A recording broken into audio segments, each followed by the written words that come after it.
Most people overcomplicate their training and think that they need to do 5-6 days a week, train singular muscle groups, and train very, very intense all the time.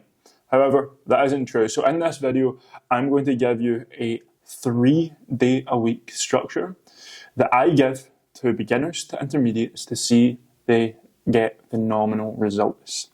Now, most people over-exaggerate what it is they need to be doing in the gym.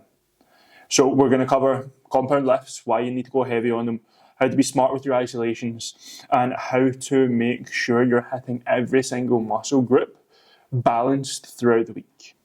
So by the end of this video, you'll have step-by-step actions on how to build muscle, how to build your workout routine, and how to see results. So first off, full body routine is going to be better for the majority of people. If you're a bodybuilder, yeah, training singular muscle groups is great because you can train 4, 5, 6 times a week, see recovery, and put a lot of focus in that. However, most people don't have that much time. So a 3-day routine, full body split, is the thing that works best for the majority of people. And number one is because you can train those muscles with more frequency spread out throughout the week. So what I mean by that is each muscle group is getting trained 3 times per week with high intensity. So for example, you know when you're training chest and you hit chest really, really hard, by the end of your chest workout, you can't lift as heavy as you did from the start of the workout, right? It's common sense, you fatigue. However, when you are going from muscle group to muscle group, you put intense work into that one muscle group and then you move on. So it could be you put intense work into your quads and then it doesn't matter because you're going to move on and you're going to train back next anyway. So it allows you to have higher intensity, more frequent throughout the week. The second is there's better recovery. So if you're doing like a push-pull leg split, where you do push-pull legs, rest, that's a lot of fatigue. So doing a full body routine avoids excessive fatigue and spreads that volume throughout the week because you don't grow when you're in the gym, you grow when you're resting, when you're recovering. So you work hard 3 days with proper intensity, then rest the other 4. I never used to believe this. I used to think, oh, that's a load of crap. I can push 100% all the time. But that's not true. You need your rest so that you can hit your sessions with as much intensity as you possibly can. Now, in this routine, you're going to see better strength gains because we're going to be hitting heavy compounds 3 times a week, right?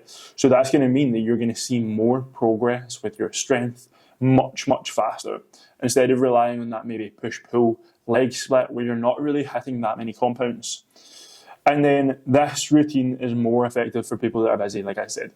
So like, if you think that trying to go to the gym 4 or 5 times a week is unsustainable, well, just do 3, just do 2. Do 2 of what I'm suggesting. If you can manage 5-6 days a week, but for the first couple of weeks, but can't sustain it, then it's not going to work for you.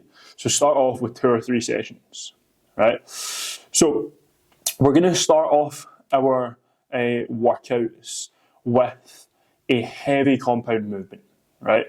So that could be squats, bench press, deadlifts, right? So you want to start off, maybe do your warm-up stretches, go on a cardio machine, get a bit of blood in you. Then we're doing warm-up sets of that exercise, and then we're trying to lift as heavy as possible for 3 to 4 sets. And we're going to use a lower rep range so that you can lift heavier. So we're going to use a 4 to 6 rep range so that you can really try and load that bar with as much weight as possible. Now, if you're still learning form and you're not 100% sure, a really nice tactic I like to use is use higher volume sets on compounds because it stops you rushing going up in weight and allows you more time to practice the form. So for example, if you're not great at deadlifts, instead of going heavy, like sets of 1, 3, or 4 to 6, like I suggested, do sets of like 12 to 15. That is so many more reps that you have to practice the form. That is a lot more opportunity for you to get better. So if you're still learning the form, do like a higher volume, right? But if your form's nailed and you're just wanting to get strong, go lower volume, right? So you could be starting your workouts with those 3 as I suggested. Then we're really going to move on from that strength work, from those compounds, and we're going to start working our way through the muscle groups, right? So the routine that I like to follow is, if you hit one of those, then we're going through isolation exercises. So if you're doing squats for your first main compound, we might then be going on to a chest exercise to then isolate the chest. This could be a dumbbell press. This could be a machine press. This could then be a barbell press even. If you're doing bench to start as your compound, then you might want to hit quads in isolation. So you're then doing chest and moving on to isolating the leg muscles, right? So that you're not fatiguing muscles anymore. You're doing one exercise with intensity and then moving on. So the routine I like, let's go with the squat one. So heavy squats, then we are going to do chest, and that could be a press, a fly, anything, incline, flat, whatever. Then we're going to do back. So you could do a horizontal or a vertical pull. So this could be a lat pull down, a pull up. It could be a bent over row, a dumbbell row, a machine row. Something like that. From training the back, I then like to do some traps. If you're already training it, you might as well hit some traps for like the upper back. If you're hitting traps, then moving on to some shoulders. Now, one of the king exercises for shoulders could be shoulder press. But if you're already feeling fatigued from the workout that you've done, you could do lateral raises, different variations of that, the machine, dumbbell, cable, whatever, to hit the shoulders. From there, then going on to do arms, so hitting biceps.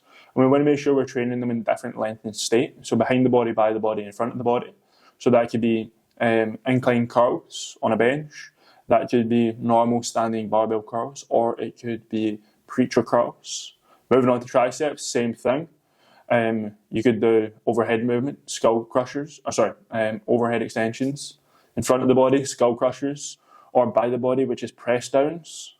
Once you've then done that, you can then move on to, I finish every single workout off with abs and calves. So the 3 exercises you need for abs are decline sit-ups on a bench, lying leg raises or hanging leg raises, same thing, depending on intensity levels.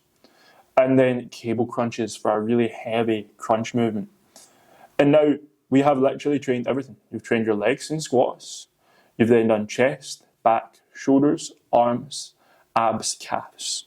You've trained everything you need to.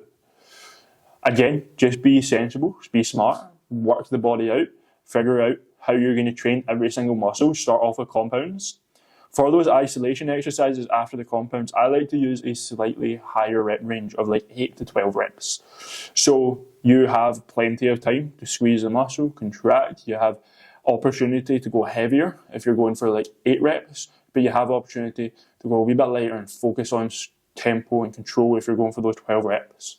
This workout usually takes about 50 minutes. It's quite quick, but it's very effective because you can push really, really hard and then move on.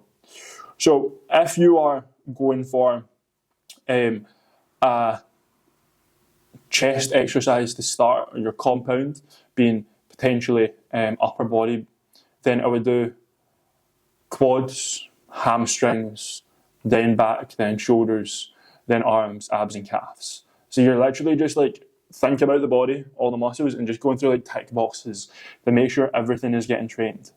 Then to progress on these, make sure you're tracking your weights weekly, you're tracking your reps, and your goal is to add 1 to 2 kilos on every single week, or as much weight as you can with good form. So you really need to track. You need to be training close to failure on your higher volume stuff.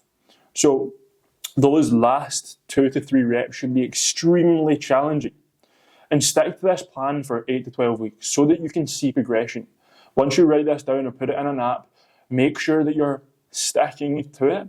If you need to make changes because the gym is busy or whatever, do so. But like, if you're swapping a dumbbell shoulder press out, swap it for a machine shoulder press. Like, swap it like for like exercises just somewhere else.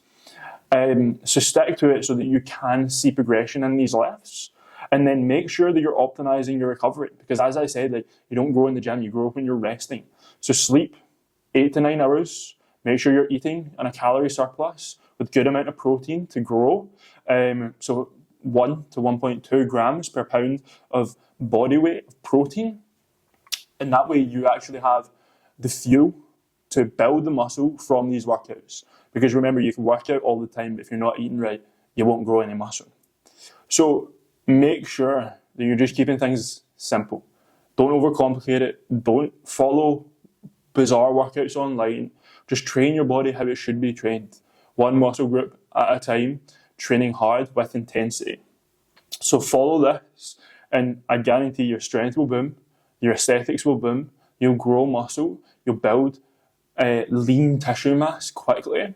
And if you have any questions, or you want me to build you a plan, or you build a plan and you want me to have a look over it, then message me on Instagram at CameronShearer.coach.